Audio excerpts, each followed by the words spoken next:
cases on Yes. Wednesday with 750 new cases reported today. So the total And now fresh. stands at 23,732. Yung fresh cases, 400 Yeah. something. 452 yung fresh, while Yes. 288 yung mga late reports. So, Well, at least yun ngayon, inihiwalay nila ngayon. Kaya Pero nga si mahirap na Harry, bumalik sa Harry ECQ, Roque no? kanina. Tsaka si Harry Roque kanina, parang meron na siyang warning na wag na tayong magulat kung hindi ililift, di ba, yung GCQ or baka nga higpitan. Mahigpit. Oo. Yeah.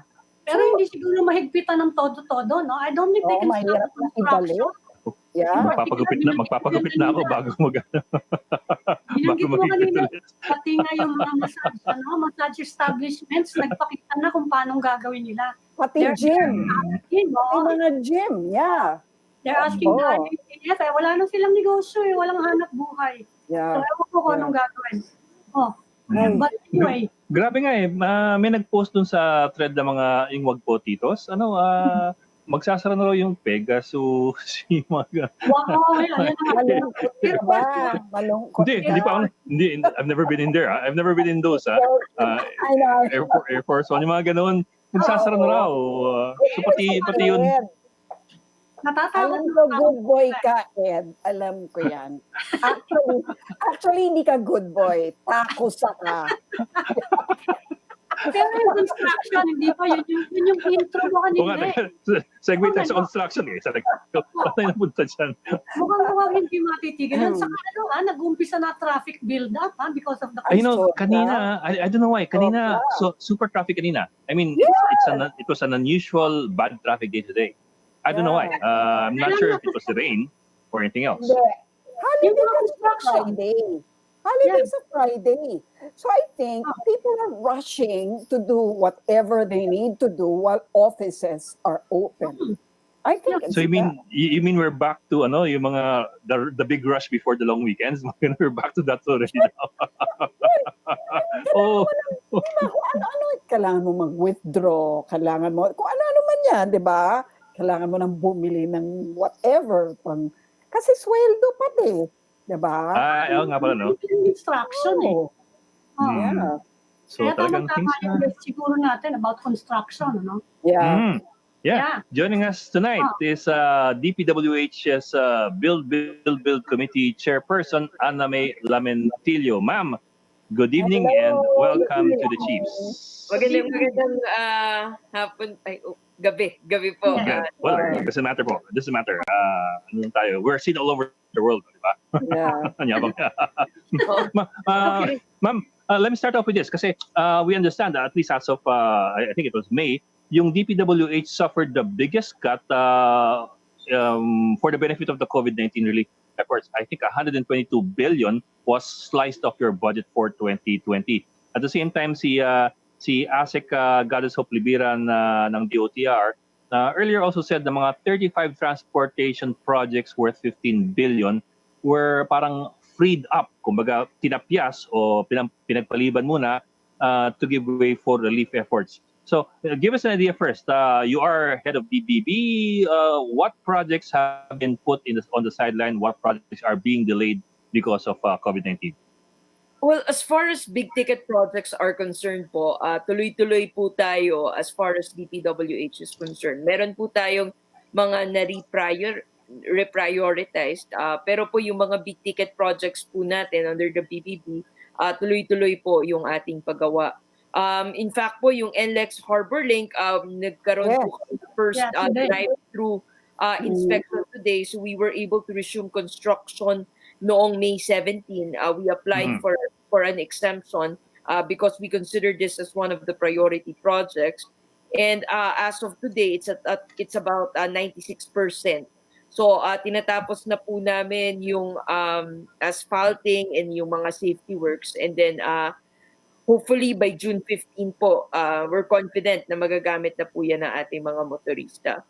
Well, just to remind people, ma'am, kasi medyo matagal-tagal na since we talked about this dahil na nag-COVID lockdown tayo. Itong NLEX Harbor Link is the one that links NLEX to the port area.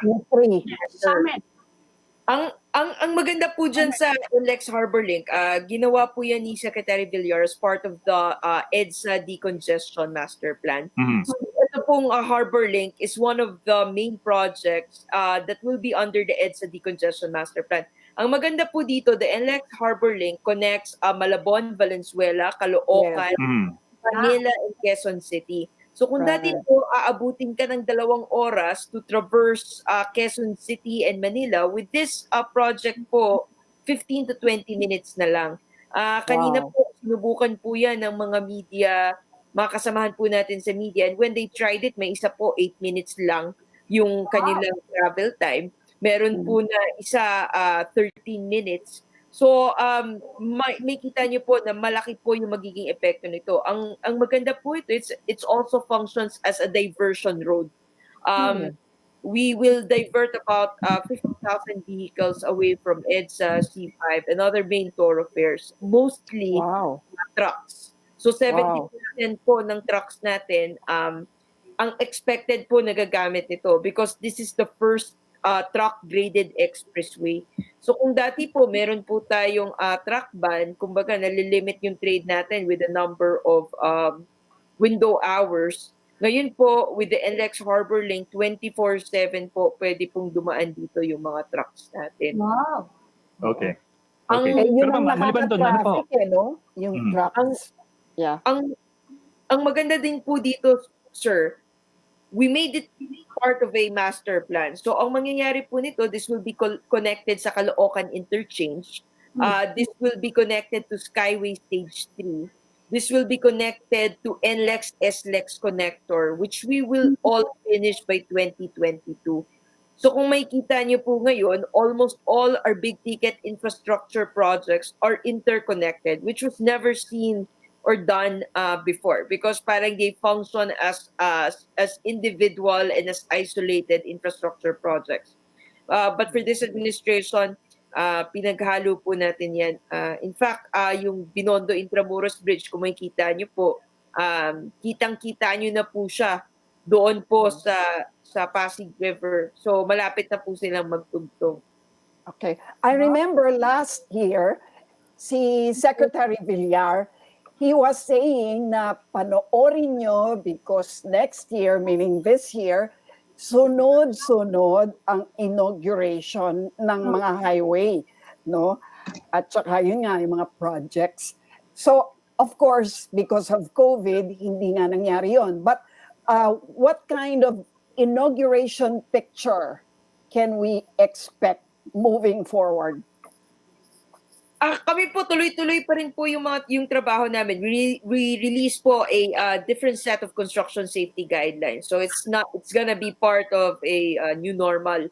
So So, ano yun? ang Ma-inaugurate?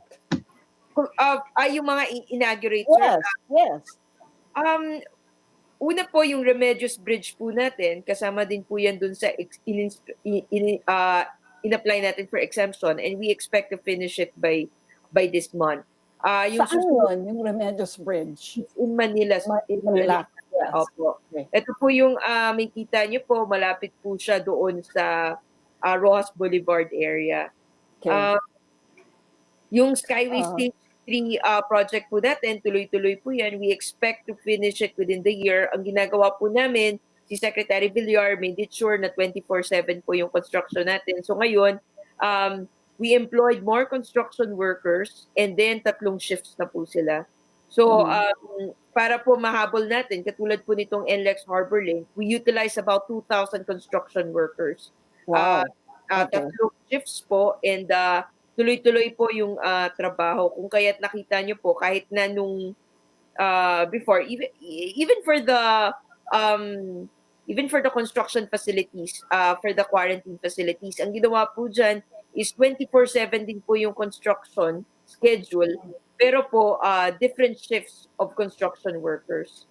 Okay. So, nagsasagitan po sila. Meron na rin po tayong off-site and on-site construction na ginamit din po natin for Harbor Link. So, kumbaga, yung mga fabrication na pwede po natin gamitin, hindi sa loob ng construction area, pwede po natin gawin in a designated fabrication site, then doon po natin siya ginagawa, ma'am. Okay. Ms. Lamentillo, merong mga projects, sabi niyo, may mga projects na tinigil or delayed, pero nag-ano ba rin kayo? Nag-redirect din kayo ng resources niyo? Kasi sabi sa amin ni Secretary Vince Dizon, magpa-prioritize din kayo ng infrastructure for health for digital technology. Sa bagay, hindi sa inyo yan, ano? Pero yung sa health facilities, meron ba kayong ano doon? Meron ba kayong involvement sa mga ganon na nag-redirect ba kayo ng resources ng DPWH din? Ngayon ma'am, ongoing naman po yung meeting about the infrastructure flagship project. So siguro po I will leave it best to the infrastructure cabinet secretaries to announce which projects will proceed and continue. But what I can assure you is tuloy na po yung construction natin for NLEX Harbor Link. Nagtuloy na po yung construction natin for NLEX SLEX Connector. Tuloy po tayo sa Cavite Laguna Expressway, Skyway Stage 3, Plaridel Bypass, Central Luzon Link Expressway, Remedios Bridge.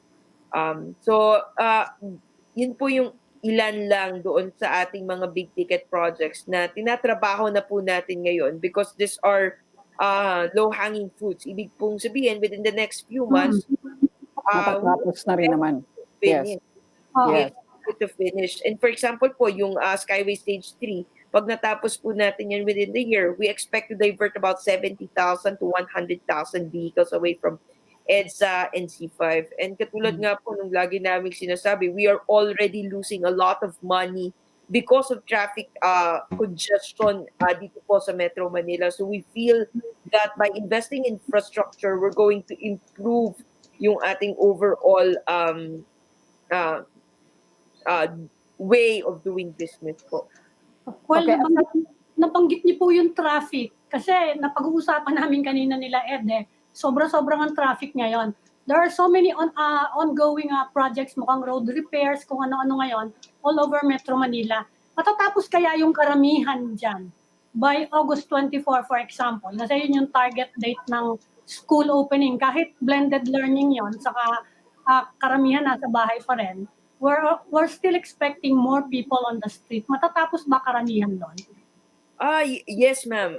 In fact, yung mga road reblocking po natin, ginagawa na po yan, lalo na nung MECQ. We took advantage of the time na nakasarado po yung Metro Manila to do yung mga repairs at maintenance works natin in major thoroughfares like Araneta Avenue, EDSA, C5. Kaya kung mapapansin nyo po, even along Ross Boulevard, marami pong mga road reblocking projects. So, we really took advantage, lalo na po yung mga projects na matindi po yung effect sa traffic. So, makakaasa po kayo na one of the government strategy in order to revive the economy is to restart and accelerate the Build program because it becomes an avenue also for overseas Filipino workers to find a job and employment dito po sa ating bansa. Okay. So,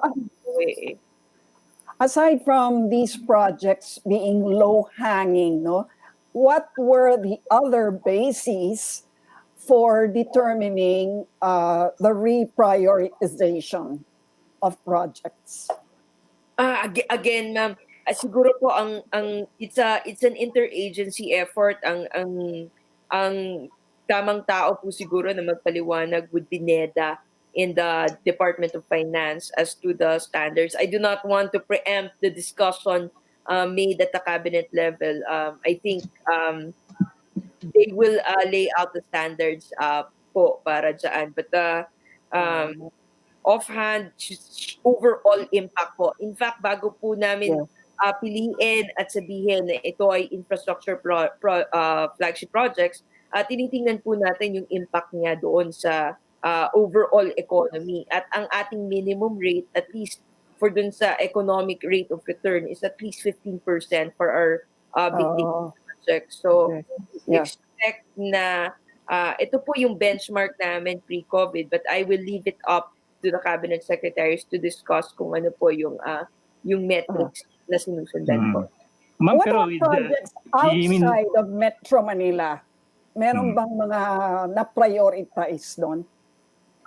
Oo naman po. In Ano, fact, ano yun?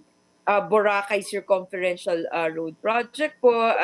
Malapit na rin po yan matapos. In fact, in the next few months, we expect the Boracay Circumferential Project to be completed. Mm. Yung Plaridel Bypass nga po, that's in Bulacan. So nagtuloy na rin po yan. The Central Luzon Link Expressway, which is in Central Luzon. TPLEX po, which is hanggang po sa Rubio po. Extension, no? Yeah, And we're extending it to La Union. right. Marami po tayong flood control projects na tuloy-tuloy pa rin pong ginagawa. Nandyan po yung Cagayan de Oro Coastal Road, Davao Coastal Road. Yun po. So marami po tayong mga projects, ma'am, na ginagawa po ngayon. What we can assure you is that every province has a big ticket project. In fact po, Okay. yung evacuation center, which is ngayon lang po natin ginawa, are also converted into quarantine facilities already. So kung kunwari may COVID-19 situation po sa probinsya, at least meron po silang standardized evacuation center na mapupuntahan po. All right. Ma'am, when DOTR ASEC Galis Oliviran spoke about 35 transportation projects possibly being sidelined because of the relief efforts, she mentioned kasi rails, airports, ports, and roads. But again, I'm not sure exactly whether or not you're free to talk about these things. If these are still part of BBB, or if you would prefer to have these discussed by other cabinet members. Pero could you give us an idea kahit paano what these are, or at least what kind of projects had to be put aside for the moment to give way to COVID-19?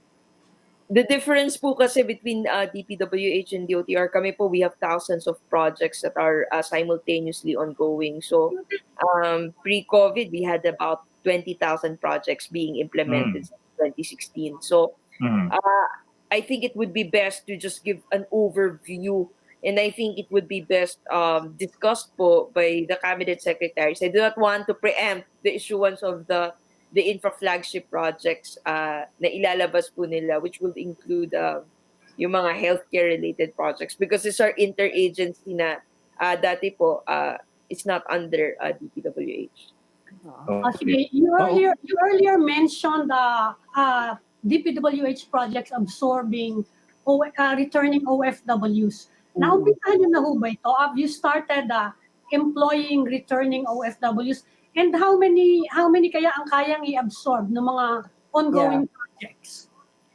Ang ina-expect po nating ma-generate, we made a computation, about 1.5 million construction workers. Wow, that's a lot. yes. The Build program is expected, according to Secretary Villar, to generate at least 1.5 million jobs for this year.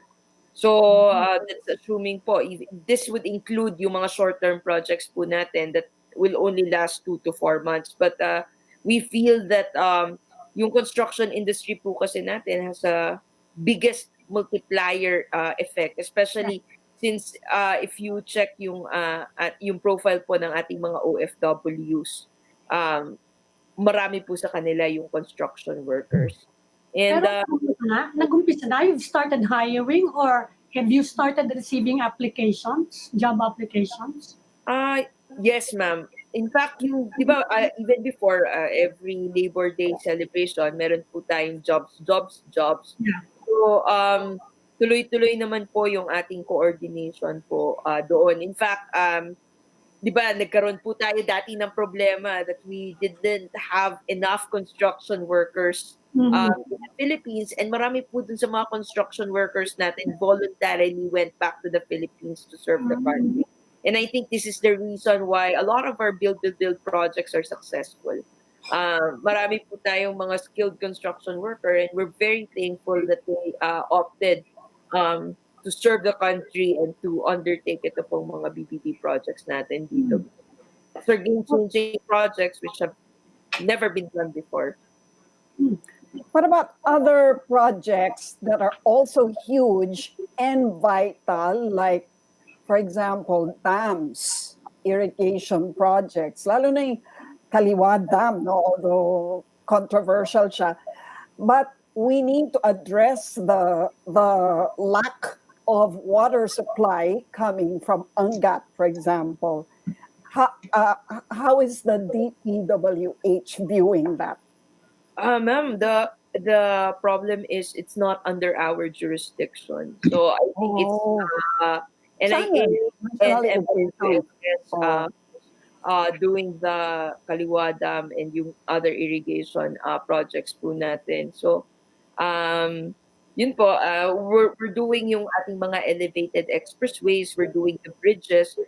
So ngayon po, tatlo yung ginagawa natin across Pasig River, Marikina River, and Manggahan Floodway. Ito po yung Binondo Intramuros, Estrella Pantaleon Bridge, pati po yung BGC Ortigas Link Bridge. Yung BGC Ortigas Link Bridge po is over 50% na rin po yung accomplishment rate. Pag natapos po natin yan, yung distance po between BGC to Ortigas, kung dati po 1 hour, ngayon 5 minutes na lang. So, yeah. we're very excited about this infrastructure projects. Kailan yan? Kailan? 20, Kailan namin maasahan na, wow, 5 minutes na lang. 2021 po siguro. Wow, that's Next year. Yes, sir. So, wow. In fact, I can send a picture po later kahit after the show para makita nyo po kung gaano po kabilis yung ating infrastructure project. So, tuloy-tuloy naman po yun. Ano, flyover from BGC to Ortigas? How does that go? It's basically a flyover from BGC to Ortigas. Yes, it's one of the bridge. Ang tawag naman po dun sa master plan na yun, it's Metro Manila Logistics Infrastructure Network, but it is also subsumed under the EDSA Decongestion Master Plan. So pagka natapos po natin to, we expect every city in Metro Manila to be within 15 to 20 minute distance pag natapos po natin itong EDSA decongestion. And we're gearing that all the projects under the EDSA decongestion master plan will be completed po by 2022. What about the subway? Ang TB5, Subway trains. Tuloy ba yun? Ha? What about the subway trains? Yung subway. Kasi di ba, parang that's the one that's really new for most Filipinos, no? Yeah, Parang, but tuloy ba yun? I think it's tuloy po yun. But the details po, I leave it to the OTR kasi it's not our project, baka sabihin Okay. How yung bicycle lane? Because there are so many people now using bicycles. Are you reprioritizing? Are you setting up more bicycle lanes? Kasi nagawa na kayo niyan in other cities eh. Oo nga, ma'am. In fact, in 2016, as early pag-upo po natin, Secretary Villar made the first national highway with segregated bicycle. Yeah. It's in Laguna Lake Highway. Yeah. And we've expanded it. So yung Pasig Marikina Flood Control Project po natin, it will also have bicycle lanes. If you've visited Boracay po, we made sure that there is pedestrian infrastructure and bicycle lanes po sa gilid. Kung So pupunta lahat ng project kaya ngayon, lahat ng project you will be designing bicycle lanes sa major thoroughfares. Ganun na ba yan? yung mga for construction pa, ma'am, we are planning. Si Secmark naman basta kaya ng right of way, talagang pinopondohan po namin yan because we feel that we need to build more pedestrian infrastructure. Nagkaroon nga po ng pag-aaral before at ang sinasabi niya is that 35% of our travel sa Manila is actually walkable or bicycleable. So parang pwede mo siyang i-bike, pwede mo siyang lakarin, kaso ang hindi ginagawa dahil nga po hindi conducive for walking and hindi conducive for biking. So, yun po, tuloy-tuloy lang po yung paggawa nito. We're working with NGOs and civil society. Ang plano po ngayon is to install pop-up bicycle lanes doon po sa hospital routes. Yun po. Yes. An interagency task force has already been formed specific to that matter para po pag-aralan because ayaw naman natin to roll out a policy nang hindi siya na pag-aaralan kasi yung safety ng mga bikers natin is also a primordial concern. All right. Okay. Sige ma'am, we will verify your pedestrian infrastructure in Boracay in the interest of journalism. Right, ako hindi yung Ortigas gusto ko. Sige In po, the interest of journalism, we shall do that. I will send po yung photos for Boracay and BGC. Okay, maraming salamat po. Si DPWH Build Committee Chairperson Ana May Lamentillo. Ma'am, thank you for joining us tonight. Salamat po. Thank you. po. We will just pause for a break, so please stay with us.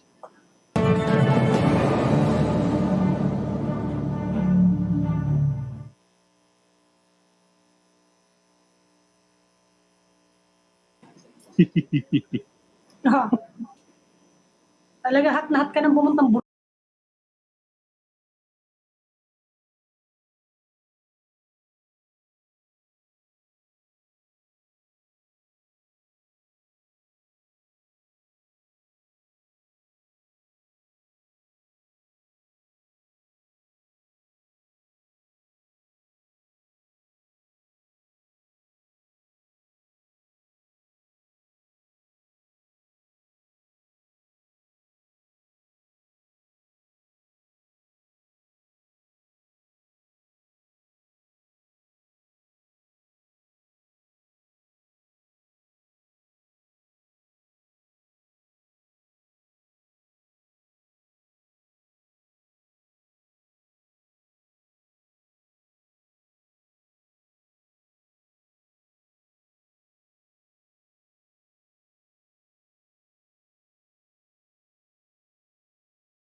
Welcome back to this special episode of The Chiefs. We are now in the final stage of our conversation and we'd like to welcome Interior and Local Government Undersecretary R. Jane Echeverry. Good evening po. Good evening, Yusek.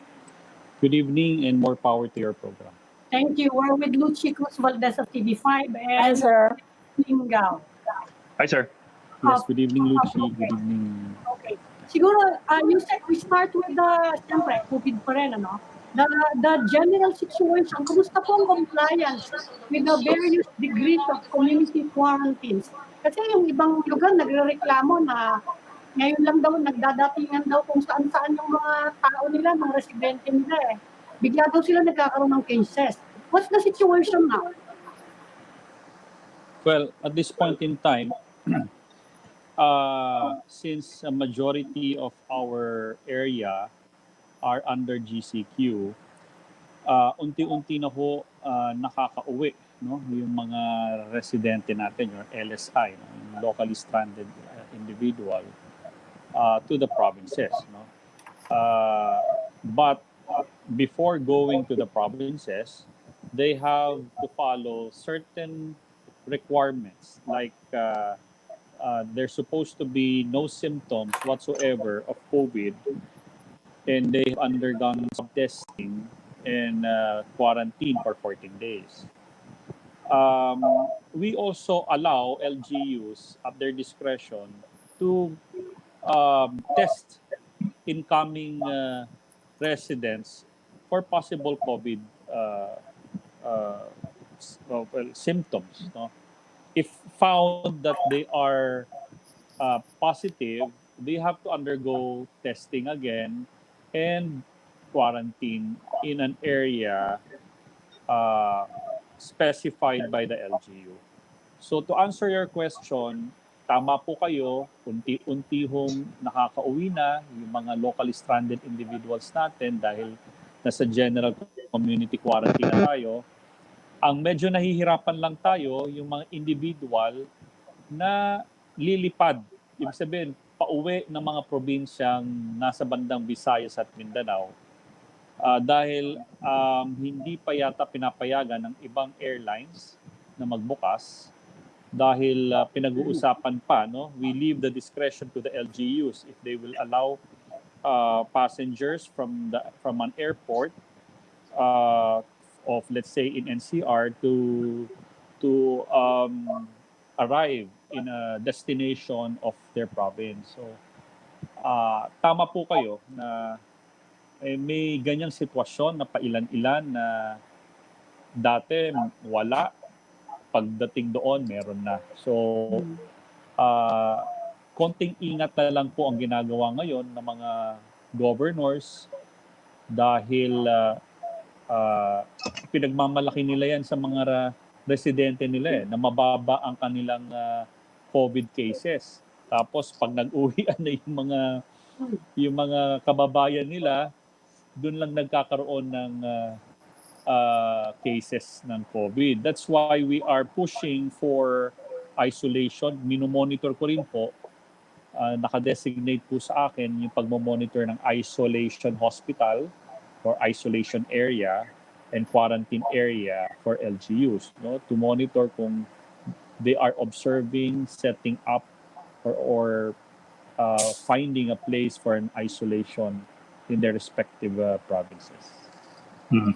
But sir, Yusek, what do we make of this? Well, there are some LGUs that are complaining na parang hindi dumaan sa tamang protocol yung pagtetest ng mga hatid probinsya, balik probinsya na locally stranded individuals. Kasi yung iba sa kanila nagtetest na positive after arrival.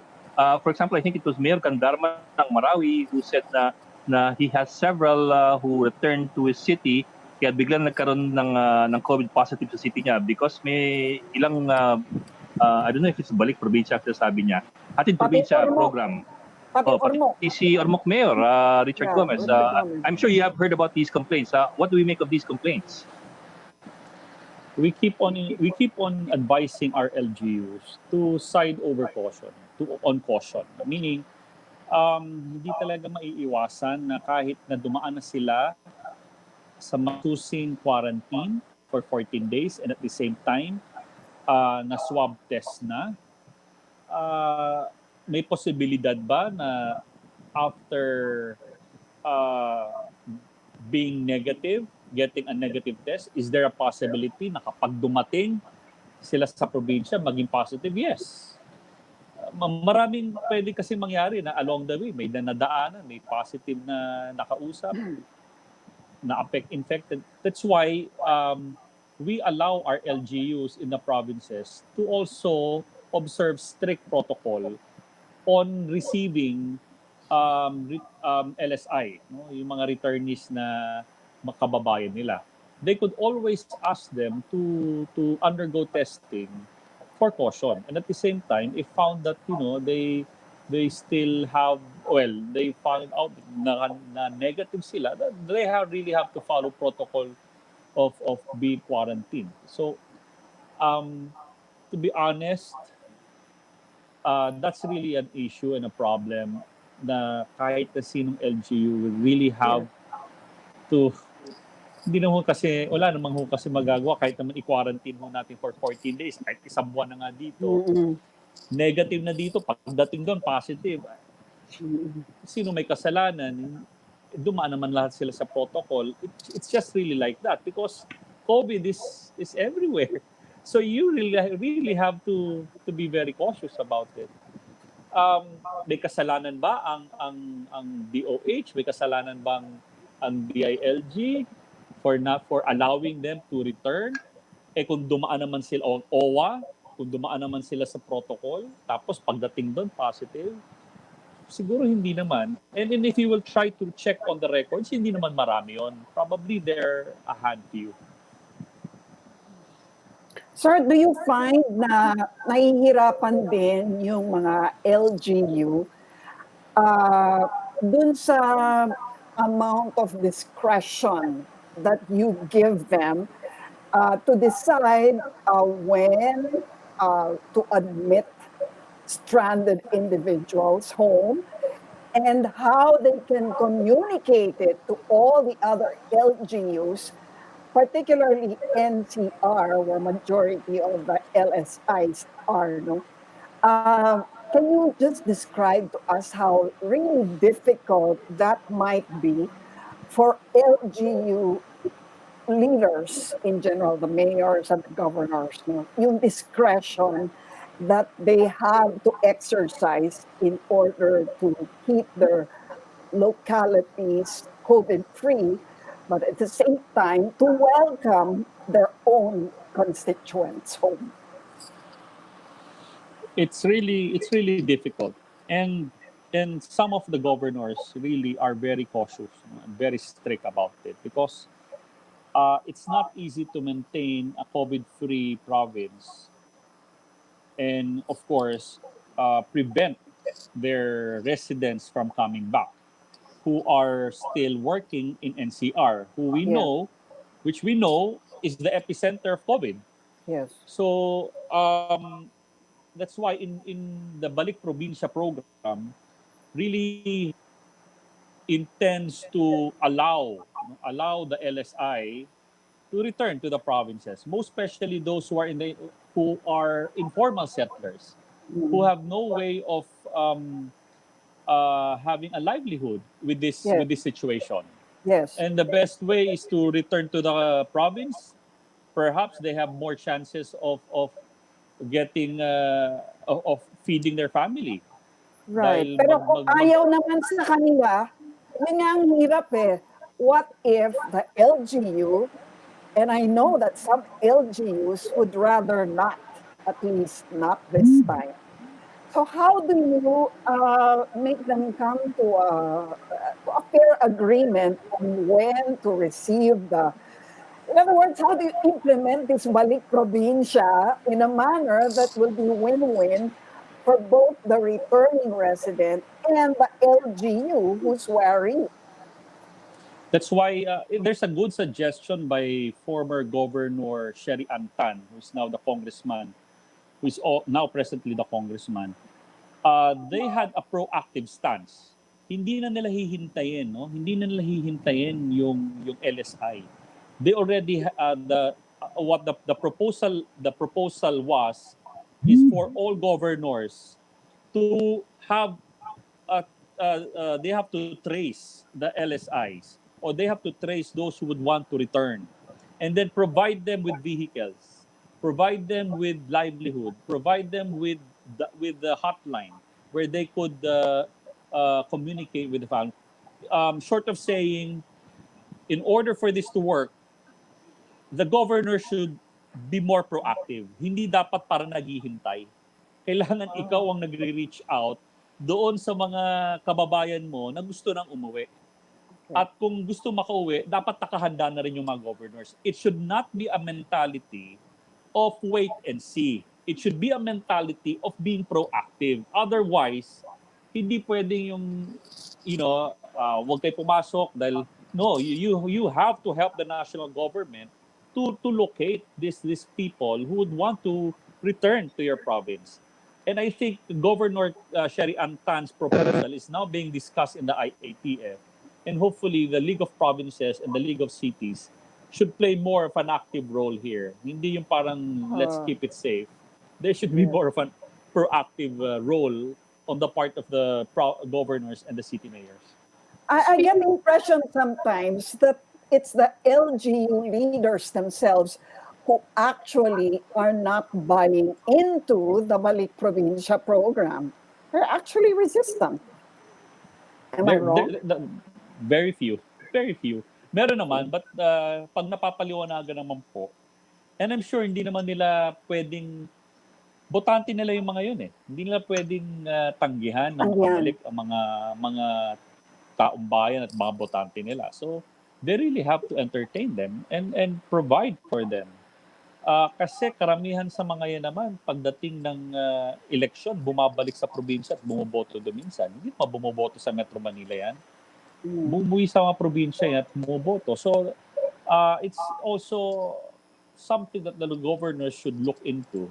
That's why in our policy right now, we are looking into helping the governors and the city mayors to play an active role. Tama yung proposal ni Congressman Sherry Antan that, ikaw na mag-reach out. Huwag mong hintayin na sila pang pumunta dito at hindi ka handa. Before they come in, dapat may mga tao ka na sa NCR who are, taking care of them and ensuring that they are safe in coming back to the province. Hindi yung magugulat ka lang na nandiyan dahil kulang ang communication. Kaya kasi nagkukulang ng communication kasi minsan ang mga ibang local government mayors at governors natin are just wait and see attitude. Hindi dapat to ganon. You really have to care for your constituents and look after their welfare, even to the extent of extending more of assisting them in returning. Okay. Yusek, speaking of assisting, kumusta naman yung social amelioration? Kasi patapos na yung first tranche, di ba? Pero marami pa rin nanghihingi. Yung mga tao, kailangan pa rin hanggang ngayon. In fact, parang mas malaki pa nga yung pangangailangan ngayon eh. Ano yung nare-receive sa PILG from the local officials? Yung mga pangangailangan nila. Based on the last record, according to DSWD, and upon conferring it with our records, it is so far 75 to 78, 76.3% already.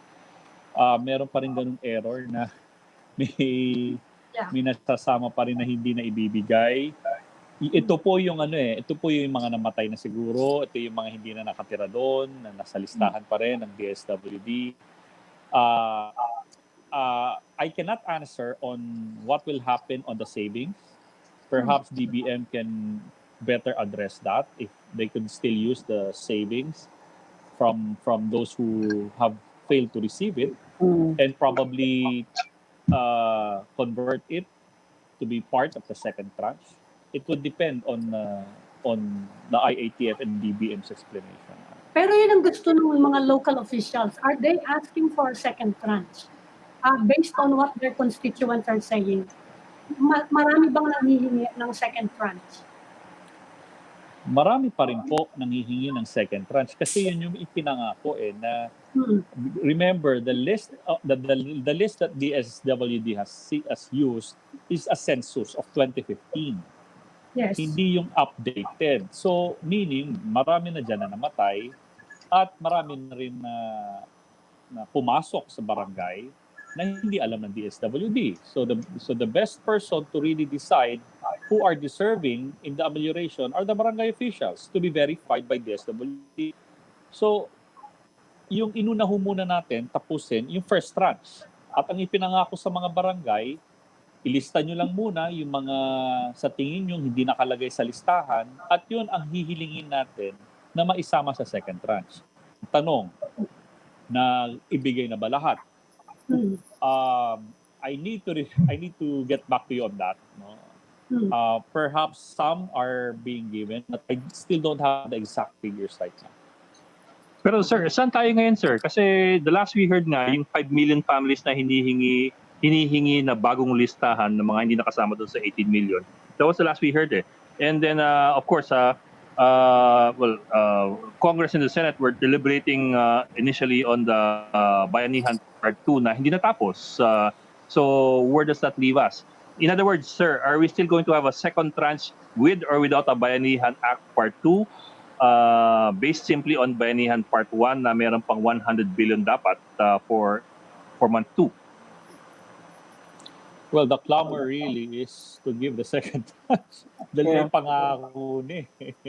May pangako. Napako dyan yung mga barangay officials. O nga sir. To pacify yung mga nagre-reklamo sa kanila, sinabihan na lang na huwag ho kayo magreklamo, ililista naman ho namin kayo. Pauna ho na muna natin tapusin yung first tranche. At kayo na yung susunod. Nasabi na namin sa kanila yun eh. So, these people are expecting. So, Yes sir. Yeah, well, actually sir, what I mean is ano eh. yung barangay. Yes sir. Actually sir, what I mean is ano eh. To answer your question, yes. There's a need. There's a need for Bayanihan Act Part 2. For the second tranche to be given to, yeah. Oh. Well, Kasi if that is the means to have the second tranche, by all means, yeah. Yes. Well, I asked that kasi baka kailangan ng legal cover for the second tranche to be given out through Bayanihan Act Part 2 kasi yung Bayanihan Act Part 1 baka nag-expire na eh. Baka ma-question ng kawa, in other words eh. Hindi pa I'm attending the hearings in the House and Senate. Hindi pa nila masyado pinag-uusapan yata yung second tranche or yung Bayanihan Part 2 kasi karamihan ang dinidiscuss sa House are related to CEF funds, kung gagamitin yung CEF, yung school education fund, yung opening of classes, mostly ganun eh. Saka yung kung gagamitin yung pondo nga, wala pa masyado doon. I'm also the legislative liaison of the department. So, majority of the topics are mostly on education and whether they could use the CEF funds. No? At the same time, the proposal for internet access dahil mag-aaral na yung mga bata. At the same, but the second tranche, we still need to wait for Congress to decide on the matter. Do you think that it will pass muster yung part 2? Yung part 2 nung ano ba yun, nung Bayanihan to recover as one. Yun ang pangalan eh, di ba? Kasi hindi na siya sinertify na urgent because no less than I think that DOF has said na mahirap pondohan. What do you think are the chances nga na itutuloy pa rin nila yon? Well, I agree with the Department of Finance. Kaya nga ho nasa GCQ na tayo eh, to at least allow the employees to work, no? The businesses to at least open. Hindi talaga kaya na sarado ang negosyo, sarado lahat dahil hindi naman talaga natin kayang pakainin lahat. We really need to allow them to work and feed for their families. Kaya nga naka-GCQ tayo. Pero yun nga, it's really a balancing act between protecting life and economy. let's cross the bridge once we get there. We'll see. No? We'll see how things will work out with the IATF on whether or not they will continue with the second tranche. Okay. Yusek, isa na lang, you mentioned education eh. Are you planning to ask or suggest to the local government officials na mag-initiate sila ng move nationwide to improve digital access for their constituents? Meron bang ganun? Kasi yung iba, it's very uneven eh. Merong mga mayor na magagaling sa ganyan, ginawa na nila eh. Are you planning to encourage others to do the same? Actually, there's a bill. There's a bill proposed by Congressman Villafuerte to have a unified system of internet Yes. internet system all over the local governments. Kasi iba-iba nga eh. And I think it has passed the second reading already. That will be a good development in improving the capabilities of all local governments for internet, because now they see the need for internet, because otherwise the children who will be attending school this August will have difficulty, lalo na yung mga far-flung area barangays na walang internet. So paano naman sila papasok? So sila mapag-iiwanan. These are things that we need to address carefully, because right now malapit-lapit yung pasokan eh. And the LGUs are also looking into it. Okay. Okay. All right. And Local Government Undersecretary Jay Echeverry, maraming po salamat for joining Thank you, sir. Yes. Thank you, sir. Thank you very much, and mabuhay Thank po you. kayo. Okay, Salamat thank po. Kayo rin. talagang mahirap ang buhay ng mga local government, ano? Ay, nako, mahirap maging government official ngayon. Yun na. Kaya nga, Actually, malaking question mark pa pala yung yung SAP Part 2 kasi Oh, yeah. ang nagugulan ako kung ano talaga mangyayari sa SAP Part 2. And a lot of people are waiting for that kasi 'di ba? They asked the LGUs to draw up another list of 5 million additional families. yes. No, wala nang pondo. Sinabi na ng Department of Finance. Talagang they will stand against it. So, Pati nga yung parang malabo. Yeah. Pati nga yung stimulus package eh. Yeah, Yung, yes. paano naman, kung yung negosyo, wala, yan pa. Sabagay, baka idaan na lang nila doon sa 4-piece, no? Kasi yung 4-piece, Oh, yes, yun. Yun na lang. pwede ka Pero yung 4-piece Pero kasi yung mawawala nakakatanggap ng naman talaga sila trabaho. every month talaga nakakatanggap sila. Saka yung mawawala ng trabaho, Oo. yan. Yun ang talagang makakawawa. yun Yung mga 4-piece nakatanggap na yun ng first tranche, nakakatanggap nga yun every month eh. Yeah. Yung bagong nangangailangan. So- Hindi naputol yun eh. Hindi. Yung mga So yung bagong kawawa yung naghahanap buhay talaga na umaasa dun sa kung ano kinikita niya day to day or week to week or month to month. At baka hindi pa nasama dun sa listahan na una yung 18 million. Oo, hindi pa nakakakuha, no? Okay. Ay, okay. Sayang pa he was talking kanina about yung mga locally stranded individuals. We could have asked about Michelle Silvertino, yung namatay sa Pasay City. namatay sa Pasay. Kasi parang she's one person who fell through the cracks eh. Na parang nobody was taking responsibility for her. Parang she's not mine. And the whole time na ang higpit-higpit ng mga LGUs, ito 5 araw nasa kalsada. Pero sabi nila, Parang may choice din siya. Ayaw raw niya bumalik sa amo niya. Ayaw rin daw niyang pumunta sa ospital. Ang dami rin niyang mga choices. nawala siya, hindi Gawa. Yeah. Pero yun din eh. But at the same time, they're not supposed to be on the streets. I mean, Yeah. were people allowed to have the choice during the Saka yun, quarantine? dapat Hindi eh. beneficiary yun. Hindi raw siya. Pero Beneficiary di ba, ang dapat ng SAP. dun sa report ni Justin, parang sinasabi na hindi raw siya laging nakikita eh. Di ba? Parang one day she appears, the next day wala na. Yung mga ganon. Yun ang sabi ng barangay. I guess we don't have the complete story. Yeah, I know. But whatever the case is, she was out in the streets Yes. for 5 days eh. So baka hindi siya lagi nakikita kasi hindi siya nakikita, hindi siya hinahanap. But anyway, sige. we will leave it at that muna.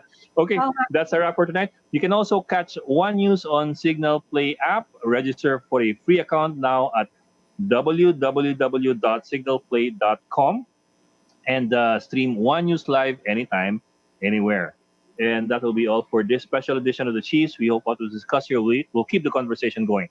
I'm Edwin Gaupo News. I'm Ami Pamintuan of the Philippine Star. And I'm Lucy Cruz Valdez of News 5, and we are One News.